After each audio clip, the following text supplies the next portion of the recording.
سلام كميلكم كبرات تخاتلتي ناي دمس حلنا channel نلومي حيزلكم قريبا زلخو مدب نهوتكم عزيو زتقم كوينو بزعبا قمار زدهبي كسام وداتا مساين خصنحو ناتمنخو سناي مكتتال قمار كابتن تجميرو زنبر خوينو سبات باقواراج بوزح گنزبن هابتن نكرخويلوم زتصاوتو عزيو حماق تغباري ابزو مؤوانون قمار زتصاوتو سبات كاب اوان ناب اوان እናበዝሑ ይኸዱ ከም ዘለው መጽናዕትታት ይሕብሩ መብዛሕትኡ ሰብ ቁማር ዝጽወት ኣብ ዘይማዕበላ ዓድታትን ድኽነት ኣብ ዘለወን ጥራሕ እዩ ዝመስሎ ነገር ግን ቁማር ኣብ ዝማዕበላ ዓድታት ዝነብሩ ሰባት እውን ኣዘውቲሮም ይጻወቱ እዮም እዚ ዝኾነሉ ምኽንያት እቶም ኣብ ዝማዕበላ ዓድታት ቁማር ዝጻወቱ ሰባት ናይ ኢኮኖሚ ጸገም ሃሊዎም ዘይኮነስ ክትሰርሕ ዘይምድላይን ዘይናትካ ንብረትን ገንዘብን ብቐሊሉ ክትውንን ምብሃግን እዩ ናይዚ ሕማቕ ተግባር ቀንዲ ተጠቃዕቲ ዝኾኑ መናእሰይ ምዃኖም ኣዝዩ ሓደገኛ ይገብሮ ምኽንያቱ መናእሰይ መፍረይቲ ሓይሊ ከም ምዃኖም መጠን ሰሪሖም ዓርሶምን ሃገሮምን ክልውጥሉ ዝኽእሉሉ ዕድመ ኣብ ዘይረብሕ ነገር ክሕልፍዎ እንተለው ካብዚ ዝኸፍአ ሕማቕ ነገር የለን እቲ ብጣዕሚ ዝገርም ነገር ድማ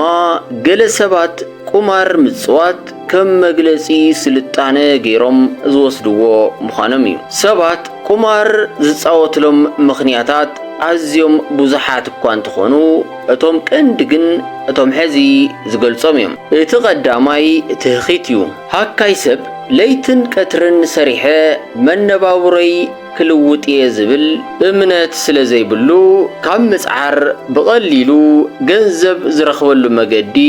ይመርጽ መብዛሕትኦም ቁማር ክትጻወቱ ዝውዕሉ ሰባት ናይ ስራሕ ኣራእዮም ኣዝዩ ዝደኸመ እዩ ኣብ ሕብረተሰብና ነዚ ብግቡእ ክገልጸልና ዝኽእል ኣባሃህላ ኣሎ ንሱ እውን ዓይኒ ጎያይት ብርኪ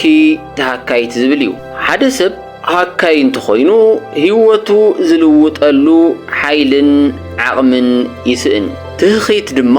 ብልምዲ ዝመጽእ እምበር ብተፈጥሮ ወዲ ሰብ ሒዝዎ ዝውለድ ነገር ኣይኮነን ሃካይ ኮይኑ ዝተፈጠረ ሰብ የለን ጻዕራም ኮይኑ ዝተወልደ ሰብ እውን የለን ኩሉ ሰብ ክውለድ እንተሎ ጥራሕ ዝባኑ እንትኸውን ባህርያቱን ጥንካሩን ድማ ኣብ ከይዲ ብልምዲ ዘጥርዮም እዮም ኣብ መዓልታዊ ህይወቱ ደጋጊሙ ዝፍጽሞም ተግባራቱ ልምድታት ይኾኑ ልምድታት ድማ እናተደጋገሙ እንትኸዱ ድሕሪ ግዜ ባህሪ ይኾኑ ካብ ህፃንነቱ ጀሚሩ ስራሕ ዘይለመደ ሰብ ድሓር ኣካለ መጠን በፂሑ እውን ዝበዝሕ ግዚኡ ኮፊሉ ክሕልፎ ዝደሊ ይኸውን እቲ ኻልኣይ ሰባት ቁማር ዝጻወትሉ ምኽንያታት ድማ ናይ መሓዛ ጸቕጢ እዩ እዚ ማለት ቁማር ዝጻወቱ ሰባት ግድን ባዕሎም ዘምጽእዎ ልምዲ ጥራሕ ዘይኮነስ ኣዕርኽቶም ወይ እንደገና መሓዝቶም ክትጻወቱ ሪኦም ተደፋፊኦም ዝጅምርዎ ድሓር ግን ወልፊ ሒዝዎም ዝደጋግምዎ ተግባር እዩ ሰባት መሓዝቶም ዝገበርዎ ተግባራት ዝፍጽሙ ንኸይግለሉ ብዋናነት ድማ ንኽመሳሰሉ እዮም ቁማር ዘይምጽዋት ምልክት ስንፍናን ድሕረትን መሲሉ ስለ ዝስምዖም ህሊኖኦም ዘይኣመነሉ ሰባት ከፍቱ ኢሎም ይጅምርዎ እቲ ብጣዕሚ ዝሕዝን ነገር ድማ ሓደ ግዜ ገንዘቦም ወይ ንብረቶም እንተተበሊዖም ንኽመልስዎ ሕርቃንን ህልኽን ስለ ዝሕዞም ደጋጊሞም ተጻዊቶም ዝደለይዎ ጥቕሚ ከይረኸቡ ናብ ዝኸፍአ ናይ ናብራ ደረጃ ወዲቖም ይነብሩ مباركس كبرى تخاتلتي ناي دمص حلنا channel نلومي ازولكو مدب نزي كتكاتاتلو صناخم يمثل نيرو نزا channel حدشت زخونكم سبات دما سبسكرايب لايك نا شير بمغوار كل كزه بزلكم كم نجر حزل فيديوهات تماهركم هيوتكم نختلوتو تسفا جبر كسام وداتا سلازتخاتلكم ندما عزي مسجن سلام